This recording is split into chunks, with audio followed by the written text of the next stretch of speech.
சாமி கும்பிடும்போது என்னன்னு கும்பிடுவீங்க? நான் நல்லா இருக்கணும், அப்புறம் என் குழந்தை குட்டிங்களாம் நல்லா இருக்கும், அப்புறம் நான் ஒன்று கேட்குறேன், கடவுள்கிட்ட நம்ம சொல்லணுமா? ஒண்ணுமே சொல்ல வேண்டாங்க. பிரார்த்தனை என்பது வேறு, வழிபாடு என்பது வேறு, இறை வேட்கை என்பது வேறு. நாம் வழிபாடு செய்வதே இல்லை. எங்க ஐயா பாலராவாயன் தான் சொல்வாரு, சர்ச்சு, கோவிலு, மசூதி எல்லா இடங்கள்லயும் பாருங்களேன் வெளியில பிச்சைக்கார உட்கார்ந்துருப்பாங்க. ஏன் அப்படின்னு கேள அப்படிமாரு ஒரு நாள். ஏன் சார்? உள்ள ஓவர் கிரவுட் அப்படிமாரு.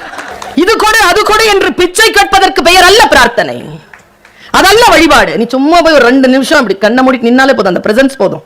கிறிஸ்துவர்கள் ஒரு வாட்டி ஜெபிச்சிட்டு இருக்கும் போது சொன்னாங்க, உன் ஆசை எல்லாம் நிறைவேற வேண்டும் என்று நான் பிரார்த்தனை செய்ய மாட்டேன். உன் ஆசையின் மீது கடவுளுக்கு எந்த அளவில் ஒப்புதல் இருக்கிறதோ அவையெல்லாம் நிறைவேறட்டும் என்றுதான் நான் பிரார்த்திப்பேன். சூப்பர்ல.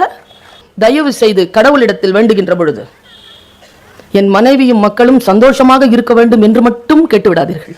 எப்படி